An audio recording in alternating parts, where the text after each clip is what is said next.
Hello everyone, welcome back. I wanted to do something a little bit different today because I got a new tarot deck and I am very excited because it is an out of print deck from 2012 and it is called the Sirian Starseed Tarot. I am super excited about this. So I thought that I would kind of interview this deck a little bit just to get a sense of what it is like, and I guess we'll see. And apologies if I sound out of breath. I had to run downstairs and get my charger, and yeah, so anyway, I guess the first question for this deck is, what is your personality? And I tried recording this earlier and I kind of fudged up a little bit. Apparently I can't read, so I just got the different things wrong, the different names of the cards wrong. So apologies in advance if I don't read it correctly the first time, and I will try and figure something out in the end. I don't know. But anyway, what is your personality, Starseed Tarot deck? Oh, that's interesting. Okay, so this is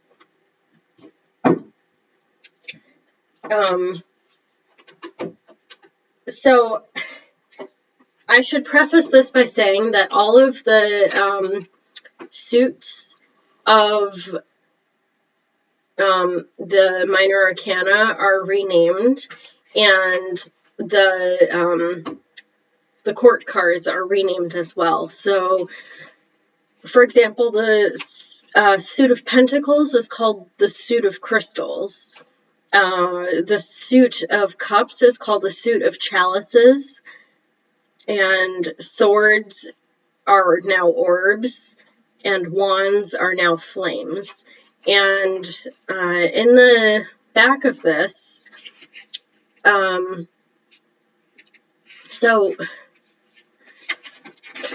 instead of pages, like, the Page of Cups, they're called the Seekers. So it would be the Seeker of Chalices. And so the Knights are the Adept, and Queens are called the Sage, and Kings are the Master. So keep that in mind as I go along. So the personality of this deck, we got the Adept of Orbs, and I think that would be considered the Knight of Swords. So it's a very kind of like logical kind of deck in a funny, interesting kind of way. It gives me, for some reason, a lot of Arcturian starseed energy, as well as Andromedan a little bit. That's just the feeling I'm getting. And so I think this is quite an interesting card because of this, like, is a, Sirian Starseed. So maybe there are other types in this deck as well. So we'll see. So the next question I wanted to ask is, what are your strengths? So what are your strengths?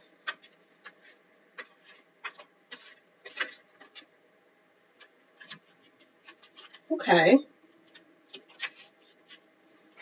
So we got the Queen of Swords here, or the Sage of Orbs.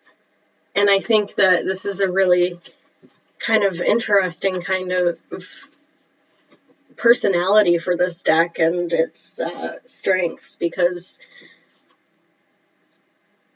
this Sage of Orbs or Queen of Swords can really make things happen, especially on like a mind level.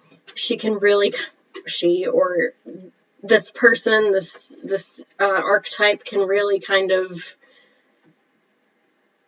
move through whatever decision that they make in a very logical, sort of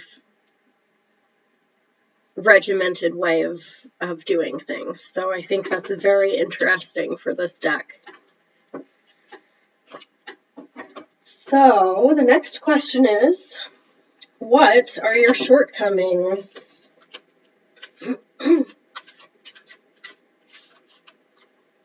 What are your shortcomings? Okay. The Three of Crystals, or the Three of Pentacles.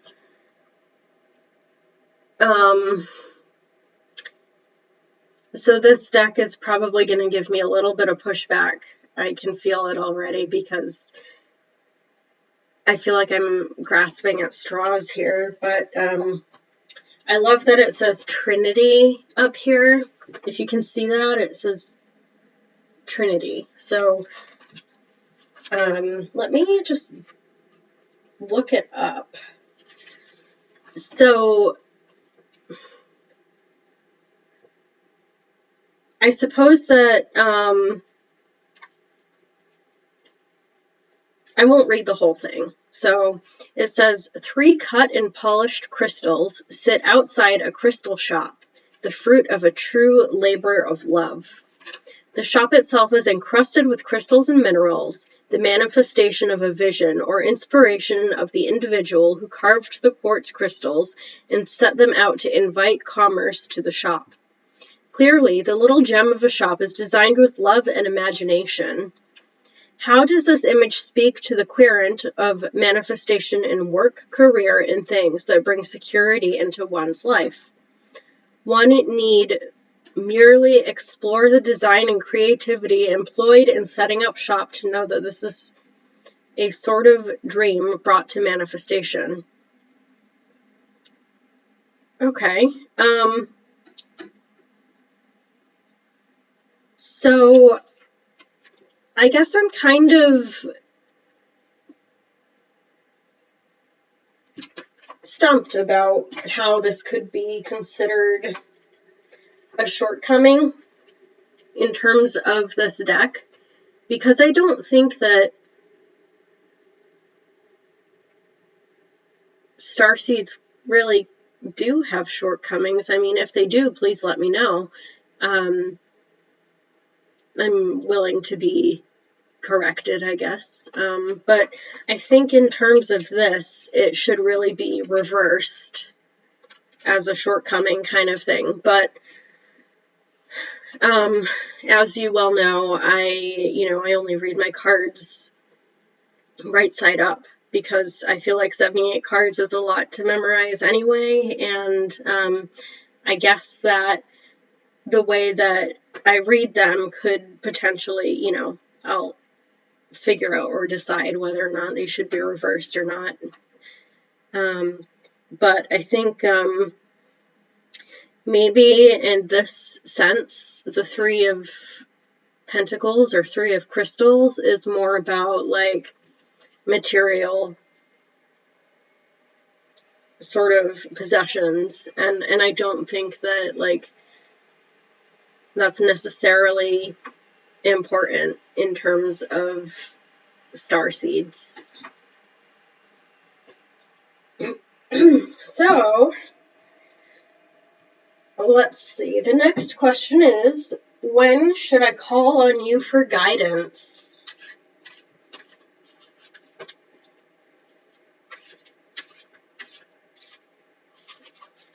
When should I call on you for guidance?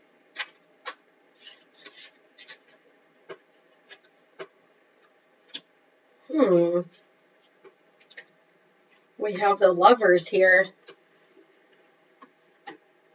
And I think, I hope you can see it. It's kind of a shiny card, but the Lovers, that's really interesting because it could be, you know, like I said, it could be about a choice.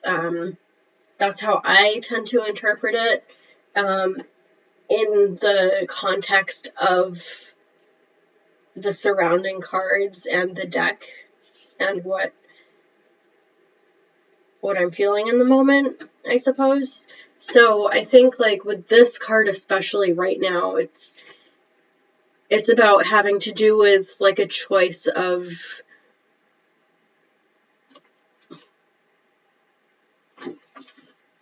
one thing or the other. Of course, I mean, it's a choice, but like, that's just my feeling of this right now. And again, you know, it could be about love and relationships too, but I think in this instance specifically, it's mostly about when you have a choice, or when you're, like, considering multiple things, then this deck is a good sort of resource to use. So the next question to interview this deck is, how will you challenge me? This should be an interesting question.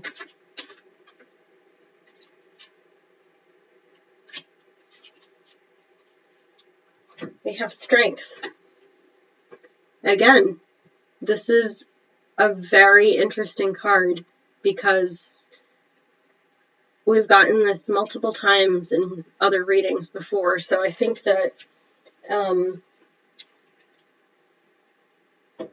you know, if the previous question, for example, like, when should I call on you for guidance? Like, this is about that choice and needing that inner strength to really face your fears of, you know, the consequences or potential setbacks of that choice. So I think that with Strength, it's really important to notice that, like, or it's really important to make the distinction that you have the power to do so, to push on forward. And finally, the last question is, how will you inspire me? This is a fascinating deck. I love the artwork, and I love, it's like my first rare deck, so, or, you know, rare-ish kind of deck, so I'm very excited about this one. So how will you inspire me?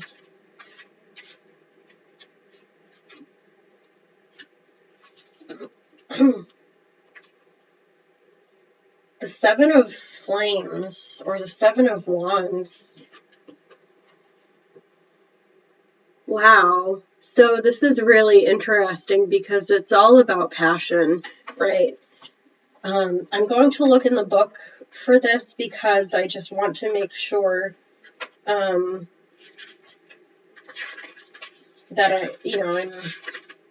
getting the right, not the right, message, but here we go.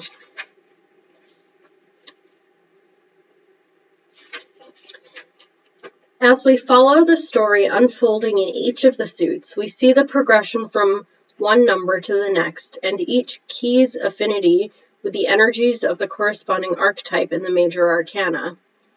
Following the depiction of the Six of Flames, in which lines between leadership and dominance have been blurred dangerously enough to question the intention of the seeker, the others again rise up in question of that arbitrary position of authority. 6 flaming torches stand ready to do battle with our central figure, the spiritual seeker, who stands on a ledge above them just out of reach. She appears to realize how her sense of self-importance has created ill will in her peers, and recognizing that, has found the posture of grace once again. The light appears from the clouds behind her. As she weathers the storm of her previous creation, she regains her stature, yet she remains in a defensive position. She now realizes what she has evoked in the others and how she has fueled their reactions. Once she descends from her pedestal, she will surely have a clearer picture of how to share her passion and vision for all to celebrate. It will require egoless service, compassion, and the pure vision to stoke the passion that burns in the hearts of others. So some key questions, I think, for this card is to remember that it's important to keep your ego in check, right? So, or even like your pride also. It could be used interchangeably in this instance. So, key questions are you prepared to stand tall for what you believe in, no matter what is thrown at you? Are you a symbol of truth and valor to others? Can you rally the troops in support of your ideas and goals? Are you fearless in the light of obstruction and opposition? Do you really know your strength? So I think this is like a really kind of, it's kind of like in the sense of lack of a better term, kind of a double-edged sword. So you really have to this deck will inspire me, I think personally, or, other people who use it, as to remember that what we do has to be for others and not for self-preservation or for self-gain.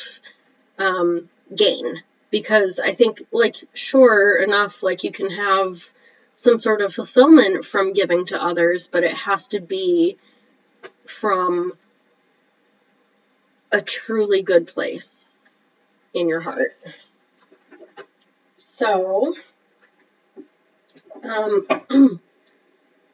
that is all I have right now, and I think I will see you later. So have a good evening. Bye, everyone.